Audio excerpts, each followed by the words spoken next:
بسم اللہ الرحمن الرحیم۔ میرے آج کے قرآنی لیکچر کا عنوان ہے نعمت اللہ کا شکر انفاق فی سبیل اللہ سے کرو۔ انسان کو اس کے مقصد حیات بارے آگاہ کرتے ہوئے اللہ تعالیٰ نے سورہ دہر کی آیات 1 تا 3 میں فرمایا، بے شک انسان پر زمانے کا ایک وقت ایسا بھی گزرا ہے کہ جب وہ کوئی قابل ذکر چیز نہ تھا۔ بے شک ہم نے انسان کو مخلوط نطفہ سے خلق کیا تاکہ اس کی آزمائش کریں، تو ہم نے اسے سننے والا، دیکھنے والا وجود بنا دیا۔ بے شک ہم نے اسے اپنے تک پہنچنے والے راستے کی ہدایت یعنی صلاۃ اور انفاق فی سبیل اللہ دے دی۔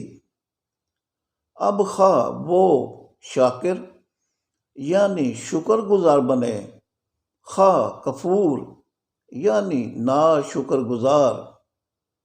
آیت ہے، اِنَّا هَدَيْنَاهُ السَّبِيلَ اِمَّا شَاكِرًا وَإِمَّا کفور۔ اس آیت میں تو اللہ تعالیٰ نے انسان کو مکمل اختیار دیا ہے کہ وہ شکر گزار بنے یا نا شکر گزار، لیکن انسان کو چاہیے کہ وہ شکر گزار ہی بنے، جس کا طریق اللہ کی عطا کردہ نعمت کا شکر ادا کرنا ہے، کہ جنہوں نے حکم دیتے ہوئے فرمایا، فَاكُلُوا مِمَّا رَزَقَكُمُ اللَّهُ حَلَالًا طَيِّبًا وَاشْكُرُوا نِعْمَتَ اللَّهِ إِن كُنتُمْ إِيَّاهُ تَعْبُدُونَ۔ سورہ نحل آیت 114۔ تو کھاؤ طیب یعنی غذائیت سے بھرپور، صحت بخش، خوشنما اور تازہ حلال رزق کو جو اللہ نے تمہیں دیا ہے، اور اللہ کی نعمت کا شکر ادا کرو اگر تم اس کی تابع داری کرتے ہو۔ اللہ تعالیٰ نے جو انسان سے یہ کہا ہے کہ اس کی عطا کردہ نعمت کا شکر ادا کرو، تو اس کے ساتھ خود ہی یہ بتا دیا کہ اس کی نعمت کا شکر انفاق فی سبیل اللہ سے کرو۔ چنانچہ نعمت رزق کا شکر انفاق فی سبیل اللہ سے کرنے کا حکم دیتے ہوئے اللہ تعالیٰ نے فرمایا،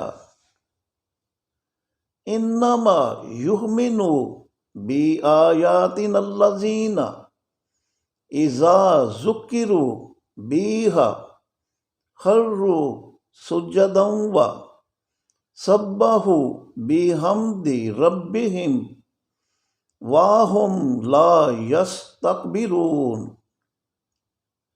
تتجافی جنوبہم عن المضاجع یدعون ربہم خوفا وطمعا ومما رزقناہم ینفقون۔ سورہ سجدہ آیات 15 اور 16۔ بے شک ہماری آیات پر ان لوگوں کا ایمان ہوتا ہے کہ جب ان کے ساتھ ذکر کیا جاتا ہے تو خود سپردگی سے سجدہ کرتے ہیں، اور پھر اپنے رب کی حمد کے لیے تسبیح کرتے ہیں، اور اس معاملہ میں تکبر نہیں کرتے۔ اس مقصد کے لیے اپنی پیٹھوں کو بستروں سے الگ کرتے ہیں اور اپنے رب کو خوف اور طمع سے پکارتے ہیں، اور جو رزق ہم نے ان کو دیا ہے اس میں سے انفاق کرتے ہیں۔ ان آیات میں 4 اصطلاحات یعنی ذکر، سجدہ، تسبیح اور حمد آئی ہیں۔ جیسا کہ میں اپنے پہلے لیکچرز میں تفصیلاً بیان کر چکا ہوں کہ اللہ کا ذکر صلوات یعنی پیشہ ورانہ ڈیوٹی قائم کرنے سے ہوتا ہے، اور جب کوئی پیشہ ور انسان اپنی مکمل ڈیوٹی اللہ کو حکمراں مان کر سر انجام دے دیتا ہے تو یہ اس کا اللہ کو سجدہ کرنا ہوتا ہے، اور جب کوئی پیشہ ور انسان اپنی کمائی سے انفاق فی سبیل اللہ کرتا ہے تو یہ تسبیح ہے جس سے وہ عملاً رب کی حمد کرتا ہے۔ اور اب نعمت رزق کے انفاق کی اہمیت ایک مثال سے بیان کرتے ہوئے حکمراں اللہ نے فرمایا، ضرب اللہ مثلا عبدا مملوک اللہ یقدر علی شیء من رزقناہ منا رزقا حسنا فہو ینفق منہ سرا وجہرا هل یستوون الحمد للہ بل اکثرہم لا یعلمون۔ سورہ نحل آیت 75۔ بے شک اللہ مثال بیان کرتا ہے ایک مملوک شخص کی جو کسی چیز کے انفاق پر کچھ قدرت نہیں رکھتا، اور دوسرا شخص وہ ہے جسے ہم نے اپنے پاس سے رزق دیا ہے یعنی رزق حسنہ، تو وہ اس رزق سے پوشیدہ اور اعلانیہ انفاق کرتا ہے۔ تو کیا یہ دونوں افراد برابر ہیں؟ قطعاً نہیں۔ یاد رکھو حمد صرف اللہ کے لیے ہے، لیکن اکثر لوگ اس حقیقت سے لا علم ہے۔ کون سی حقیقت؟ یہ حقیقت کہ اللہ کی حمد کماؤ شخص کے انفاق فی سبیل اللہ سے ہوتی ہے۔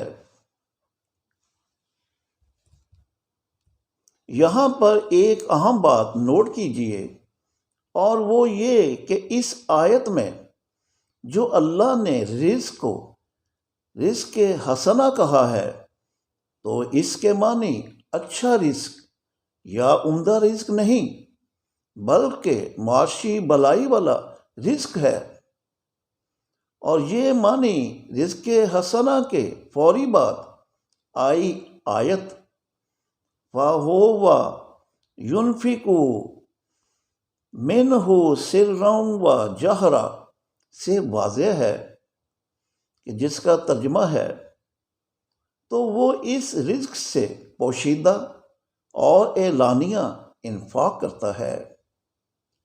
اس کا مطلب ہے کہ جو رزق انسان کو اللہ عطا کرتا ہے وہ اس وقت رزق حسنہ بن جاتا ہے کہ جب اسے مستحقین کی معاشی بھلائی کے لیے انفاق کیا جائے۔ حسنہ کے معنی معاشی بھلائی کے سورہ احقاف کی آیات 15 اور 16 سے بھی واضح ہیں